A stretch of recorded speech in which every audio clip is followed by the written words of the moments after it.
Hello, everyone, and welcome back to another manga chapter review. I am the Rat, and this is The Rat's Nest. Today, we are finally back with Oshi no Ko, or My Star. I don't know anyone who actually calls it My Star. Oshi no Ko.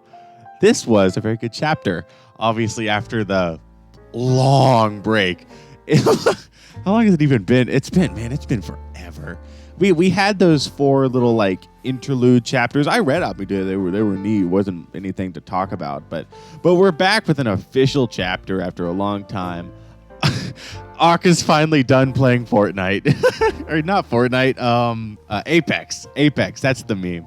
That's the meme that Aqua plays Apex. But we're back, and this was a great chapter. And basically, it's building off of 125. And we get to see, Ichigo's back and Miyako, and you'll have to forgive me if I forget someone's name or missay something, because I've been kind of out of the loop. The Oshi no Ko community in the past month has devolved into madness, as all communities do, with over a month without basically any new content. So I've been kind of disconnected, but now we are back. And let's just get right into the chapter. So we come in and Miyako is reintroducing Ichigo, or Sato. I'm pretty sure his name is Ichigo. I'm going to keep calling him Ichigo. I'm such a fake fan, dude. I'm such a fake fan. And she's kind of reintroducing him to everyone here, and we get to see she's kind of rearranging everything and reassigning everyone. And she's reassigning herself specifically. She is Ruby and Aqua's manager. And so the question is brought up, if you do that, who will arrange everything? And she goes, who knows? I'm sure that part-timer over there could do something about it. And all of them are like, that guy. And one guy who's been working here for a while says he's the president's husband and the one who established this company. And they're kind of shocked. And she's like, that's all, now get back to work. There we go. And so that's kind of the first part of this chapter. So it's fun to see that, okay, right, after last chapter and last chapter's events, whenever Ichigo and Miyako kind of met back up, now we get to see, yes, he is back. He's back with the company. Funny, haha, as a part-timer. He's basically going to be doing the job that Miyako was doing, right? He's going to be the one kind of arranging everything in the background while she takes on the direct role of Ruby and Aqua's manager. And it's going to be interesting to see maybe if she takes more of an active role in the, quote-unquote, main story of Oshi no Ko, right? If she takes more of an active role in the revenge and kind of in the movie, I think that'd be very interesting. I think maybe it kind of alludes to that at the end of the chapter with what Ichigo says. I think that this is very good for her. Last chapter, a lot of it was, how overworked she was, and we get to see later this chapter just how efficient Ichigo is at his job and at doing what Miyako has been doing. And just kind of the expertise that he brings. I think that things are going to be running a lot more smoothly now. And maybe that frees up Miyako to be in the story. Maybe that frees up Miyako to be in the story. But this was just a fun little reintroduction, right? We get to see that she's taking on Aqua and Ruby's managerial roles. And yeah, that's basically the first part. So the next little part that we get here, right, is we get to see Ruby coming up and talking to Ichigo and be like, oh, yeah, that was good that you guys made up. And Ruby's like, but you came back. Aren't you grateful? The truth is you always wanted to return, right? I mean, you weren't even an employee, but you got me tons of work. Things will get a lot easier now that you're officially back. So, her perspective being, oh, he came back of his own free will, but that's not true at all.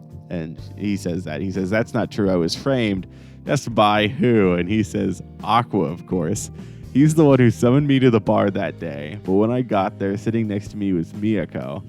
I let my guard down just because that bar is my go-to. No, come to think of it, he's the one who told me about that bar too, which means from the beginning, it was just a matter of time. Aqua planned this out, all according to Keikaku. So stupid. Aqua, the genius man himself, how long did he have to be plotting this to not only get Ichigo to meet up with Miyako, but also to get for it to become his regular spot that he recommended? How far was he plotting this back to get them together? That's It's insane. Aqua, my goat forever. Bro's a genius. I read that. I was just like, oh, that's it. I was like, that's crazy, dude. It really, it just goes to show. So this is something that Aqua wanted. And I think that's kind of the quote unquote interesting reveal here. This is something that Aqua actively wanted. What does that mean? Why does he want this? I don't know. Is this him being, thinking of Ruby and thinking of Miyako? I don't know. Is this him maybe getting Ichigo out of the revenge picture a little bit? I don't know. Maybe there's a hint in a previous chapter I'm just not remembering as to how this is beneficial to him. If I don't think it'd be him just being nice. That could certainly be it, giving Ruby kind of a more solid foundation to stand on once he's kind of planning on being gone. If he's even planning on being gone, which we'll talk more about at the end of the episode and kind of the end of the chapter. But is this somehow tied into his movie plot with his revenge plot? I don't know. I don't know why Aqua wanted Ichigo back, but he got it. And that's the very interesting thing, that reveal that this is all according to Aqua's plan. So what's he cooking?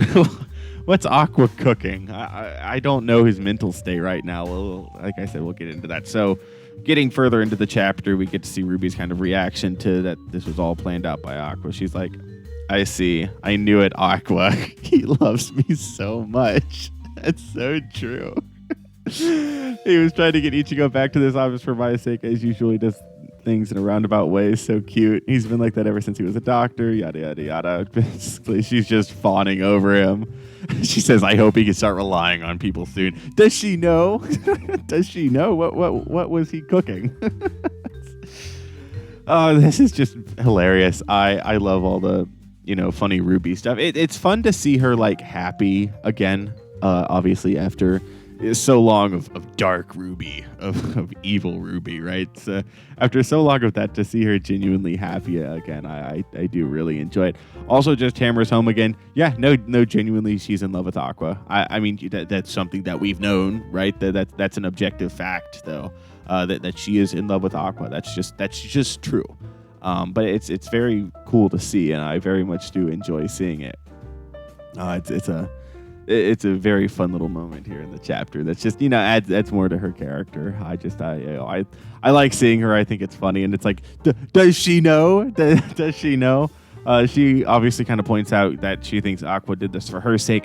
I'm not certain. I don't know if he did. I don't know why he wanted Ichigo back specifically. If he did it because, theoretically his plan still is to basically destroy himself in this revenge plan, right? And he wants Ruby to, not kill herself after he goes to prison or dies or whatever. So maybe this is kind of part of his thing to get her more on track. I don't know. But this was a very fun scene. And again, with Aqua. So let's continue in the chapter. So this next bit is basically we get to see Miyako and Ichigo, and they're just kind of talking about Ruby's schedule and all the comments. Basically, a lot of what last chapter was as well, or maybe 125. I think either 124 or 125. It's been a second, right? Whenever everything about Ruby's schedule and kind of her stardom was talking about, we basically get to see Miyako tell all of this to Ichigo, and then we get his perspective on it. And he's basically like, yeah, no, like you need to, sure, like her popularity might fade in a little bit, right? Like she might stop getting judged. If she's on a variety show, right? In 1 or 2 seasons, she's going to have to be replaced, right? Her popularity will fade. That's just going to happen. So then all I need to do is get her another job. And I like that mindset from him of saying, take what you can. But even now, like while the going is good, and Miyako's kind of thought process on this is I need to do as much as I can right now, because in the future, right, she won't be getting all these job offers. I need, this is her chance. This is her star opportunity that she is getting. She's going out. She needs to get as much publicity as possible. But Ichigo goes, no, you need to take it a little bit slower, because you're thinking about it wrong. Like in the future, you're thinking in the future there's going to be no jobs. In the future, all I have to do is get her a job, right?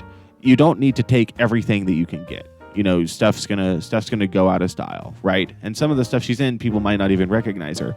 And he says specifically, it's like, he says you need to choose jobs that emphasize her character. You need to accept shows that features her characters often.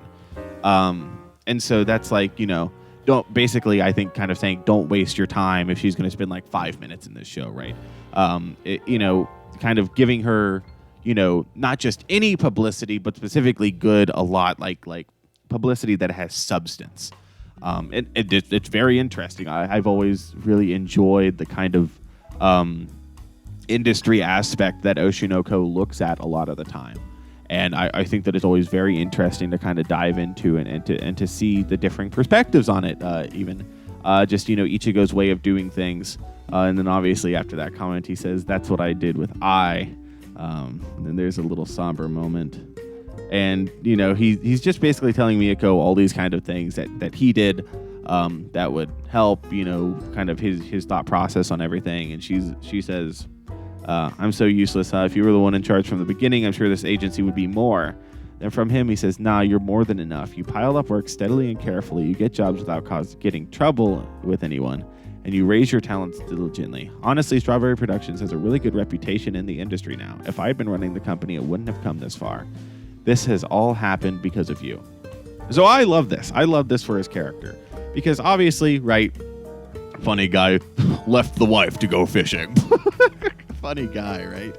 But here we get to see, again, kind of more of the quote-unquote industry aspect where, his mentality towards things seems superior, right? It certainly, it might be.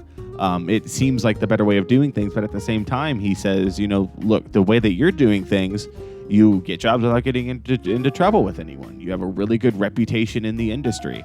Those things are incredibly important as well.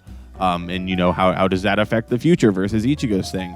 And he's like, honestly, Ichigo Productions, Strawberry Productions wouldn't have gone as far as it has without you at the helm. It's all been thanks to you. And I believe that he's very genuine in that. Whether or not funny it's the truth or not, I don't know, because I think that depends on too many factors. But I think that he genuinely believes that. He genuinely believes that from his perspective on the industry and on all those things. I really do think he genuinely believes that. Miyako goes, "Please don't even try to please me with such obvious flattery." And he's like, "That wasn't my intention." Oh, yeah, maybe a little bit in there, but I don't think so. But here we get the meat and potatoes of Oshinoko, right? We get Ichigo going, "One more thing. You better watch that kid." Miyako goes, "I know Ruby is a handful, but and he goes, "No, the one with a problem is Aqua. He's about to break. No, perhaps he already has." Bro, oh, dude, holy shit. Okay. Let's break this down a little bit, right? Let's break, funny JoJo's breakdown. Let's break this down a little bit, right? He said, "One more thing, you'd better watch that kid." Because Ichigo knows about Dark Aqua. It's such a stupid way to say it. Ichigo knows about Aqua's darker side, right? About his evil, about his malicious side. Ooh, so stupid. He knows about it, right? He knows kind of not everything that he's doing, but he knows certainly more than Miyako because, he's kind of been, quote unquote, in cohorts with Aqua and Ruby too, right? Miyako's definitely been left out of the picture. And I think that really shows. I like how he says, "You'd better watch that kid." And she instantly assumes it's Ruby. I love that. I think that's great. And you can see how, I think it's how visibly shocked she is when he says the one with the problem is Aqua. And I think the paneling here is really intentional, where he very clearly cuts her off, and it gets darker, and he's like, "No," it's a flat out refusal. He's like, "You're wrong. You are so wrong. You're so stupid. The one with the problem is Aqua." I love how shocked she is, because I think that she never really thinks about Aqua. I don't mean that in a bad way, because whatever 124, 125, whenever she was like, they're my kids, right? Like they're my children, my son and my daughter. I think she said my son kind of keeps to himself and he's a little hard to read. I don't think that she was even thinking about it, right? And maybe that's her real. She views herself as their mother, and so here that she's been like, there's a problem with Aqua, and I haven't even realized it. I think it's going to be interesting. I really think this is setting her up to take a bigger role in the story in the future. At least maybe she confronts Aqua about maybe his plans or about stuff, about what's going on. I don't know what Ichigo is going to tell her. And I honestly can't remember what exactly Ichigo knows. If Ichigo knows that, I know that he knows Aqua knows the father. I feel like I remember that he knows that Aqua knows the father. I don't know if he knows that Aqua is making this whole movie for revenge. But maybe I genuinely can't remember. He might probably. But it's the interesting thing of how much is Miyako going to know? How much will Ichigo tell Miyako about Aqua, or will Miyako just have to figure it out by herself? And then we get to the last page. He's about to break. No, perhaps he already has, with images of Aqua, the fucking crow. Aqua on a roof somewhere, looks like. Or he's at a fence. He's at a fence, not on a roof. We get to see he has one white eye, one black eye. And the last panel, we see him solemn with a fucking crow, of course. Of course, the crows. You love to see it. I'm not, if you guys are interested, I could do a video breaking down kind of all the mythology and the supernatural elements of Oshi no Ko. But that's a lot. That's a lot for a chapter review video. But here, I think we get some interesting stuff, right? Because here, Aqua, he's about to break. No, perhaps he already has. So he's obviously conflicted. The one dark eye, the one light eye. There's an obvious confliction there. And I think that's very much driven from Ruby. And, he's about to break. Maybe that's referencing, perhaps he already has. Maybe that's referencing he's already decided he's going to destroy himself. But maybe that's the break, or maybe the break is the clash in himself of doing that versus protecting Ruby. Because as Crow Girl pointed out, at this point, destroying himself basically means destroying her. Like, she can't stand to lose him again. But if he doesn't, but he also needs to complete his plan. He can't not get his revenge on the father, whose name I can't remember off the top of my head. Hikaru, I think his first name's Hikaru. He can't not get his revenge on his father.